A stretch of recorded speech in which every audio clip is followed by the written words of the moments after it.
لی تماشاوان بریز لسر انجامدانا جوینه که ناوران و ناراتیا اروپا خوجهی نرویج یا انجمن نشمانیا کرد سوریه لگل برپرسیارین دوسیا سوریه دو وزارت دربیا یا نرویج ده بزن بین چه جوین دوی جوینه ده چه مجرهاتون گتو بشکن زانیاری زیاده تر جمیبانی خو بریز محمود برو سروک خوجهی نرویج ENKS وربگرم بریز محمود هفته ما تباش به جوین چاوا بریو چوه گرچ مر بیجه چه مجار دوی جوینه ده هاتون گتو بشکرن کرم بک. بله سلام مشتبان و گفتاره براستی مجال کو هاتن پیشکش کردن ما گلک خال وقت به گلک بهور گلی مدان دستوانا جوانا پرزگریکا رواندنا زاروکان و هر وها بکار آنینا و دوارین لشکری ده یاد دوا مثلا پرورده لحریم ما اوجی آنی زمان جواره یا سیا گرتینا امبیژن گرتنا چالاکوانی امبیژن خورتو کچه کرد یه خدان بیرو بوچون آزاد ما افغانی زمان جواره و هر وها تیکل بندی ملگل وانا برنگی کی پتوتر نمازه برپرت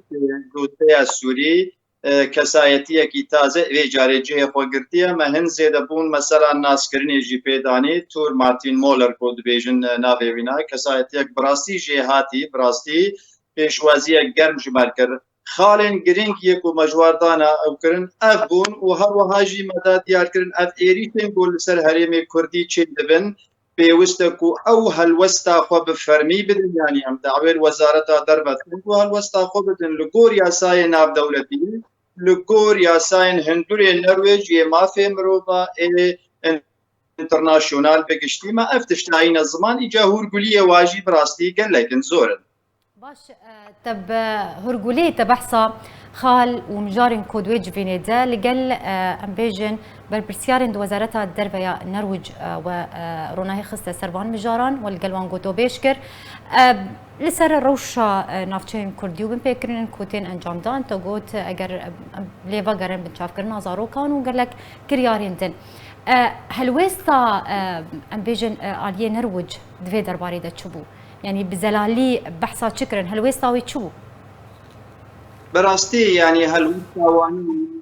بهتر دواري مروبانتي يعني جنب انساني دلكي بهزو بقوة بو ده مثلا واري سياسي دجي اوانا تدي سيستمي واهيا سيستمي كو جباتي بمروب ردكن پشتيوي جباتك پشت جباتي دكن دكهنا نرينك هبش و داوية هل وستا خوجي ددن البته وانا سوز جمعیت کویگن گشه کور و کور لپردا آخرین ما بکن و قالن کو مدان دستوا یعنی دوتسین ناو و امبیژن بویرین کل هندوری هری مادبن چش ایریشا چش رواندنا چش مونوپول کرنا جیانا سیاسی بگشتی ویل سرونن بجدی بوزارت ایرا به اوفیس روجلاتا نابی رنگن گشه خو بکن و داویجی نزیک ندور جاردی دانستاندن و به مواره وقت بیدنا ضامده چه به سوزی دانما گوتیه ام دعویل وقتن کو دانستاندن ملو بردوام بن و افزانیاری کو ددن ما ام بردوام وازانیاری اجدس و بگرم هل وستوانات واری اویدا بچارچویا گشتی دا ام ما فی مروفر نبراستی نابی افتشتیها ببن لی دست نشان کرنا صد گوبیجن ما او هل وس جوافستی او جی ویل سرکار بکن و سوز دانما بفيرنجي هانا اگر ام بحثا هلويستا نرويج درباري دوزا كردي لروجافاي كردستان يانجي لسوريا بگشتي چبو قالو پشتوانيا ما في كردان دكن يانا بزلالي بحثا ويا كيكرن او د چارچویا گشتي د وقت ما قوت د چارچویا یاسای انترناسيونال د قوت مجواره قوت ما قو ام ملتكن لسرخاكي خونا حتى از بين مزمان جي تشتك قوتنك هذا بكارانين دجفاتي ده جالي وادا هات بكرانين اف مثلا باكور روجهلات وباكور روج اعضاء سوريا براستي مريندا في اخفتني جو برنگكي دبلوماسي برنگكي جو كيفا وقالكي هل واستمر هاجي براستي ويا هبارا جي جو بشتغيري عم كرين كده کومه گو اب وشه هانا کردستان ما بو 4 پارچه افشه پرزایی افسری مهاتلی ایرو روز متکارن بکنه 6 پارچه بوا وشه بوا قرانینا کردستانک هيا هريمك هيا هريما كردستان روجافا اف اجابارش وروجلات اف سياستك نهيني يعني هف بيمان بتزيد نافا خلكيده حتى تكاري بيزلهيد دنیای کل هەرێما منەژی بڤاویشەیە با مصطلحا بکارتێنن و مخابنژیکێ تشتێکی وەک بێ بگرێبنن سیاسی هەڵەنە غەڵەتن وانا بڕاستی مکر ئانین دەبێ مەسەلێدا دانبدان پێ ئانین بۆ ئەم لێبورینێت خوازن دەبێ گوتنێدا ولۆ تێ دانیستاندن دناوە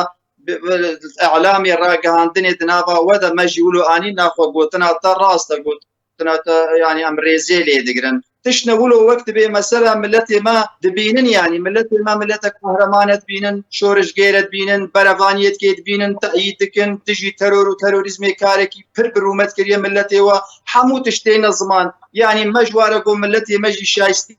وەیە شایستی ئازادیە بێ وەکە هەر ملەتێ دنیای مافێ خۆ بێت بۆ ئێمە چارچێوەیە گشتیدا مافێ چارەنووس بۆ ملەتا تمامە مافێکی سروشتیە مافێکی حەقدارش بۆ هەر کەسی ونجی ملەتەکن لێ ئیرۆ ڕۆژ اون خەباتە خۆ دەکەن پێویستە اون دناوا خۆ دەزانبن اونێ چ بخوازن پێویستە اون دناوا خۆ دەزانبن اونێ چه هەلوەستێ بتنە قادا سیاسی دا خەلک و عالەم و جیهان بەهوەریە بووە بێنێ یانژی ئەندێژن مکربوونێ ببا مەسەلەیەوە بێت بفیرن بۆ هەلوەستاوای سەلام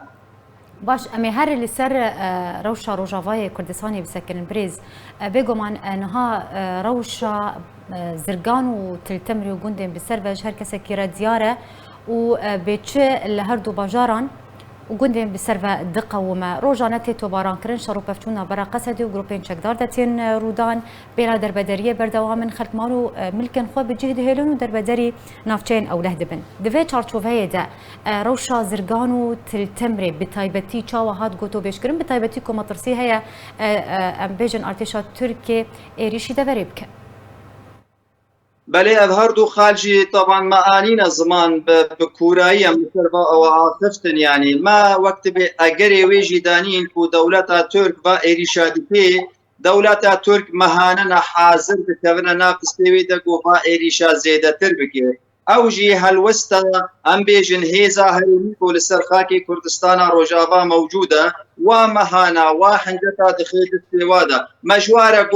مجوارە گۆدەما ئەم بێ دەبێژن مهرێک لە پێ چاوێ مەدەکەوێت دەبێژێ ئون گرێدای دەوڵەتا تورکیان دیوانە نەخێر ئێمە کوردستانە مەداگیرکردە لە چوار هێرە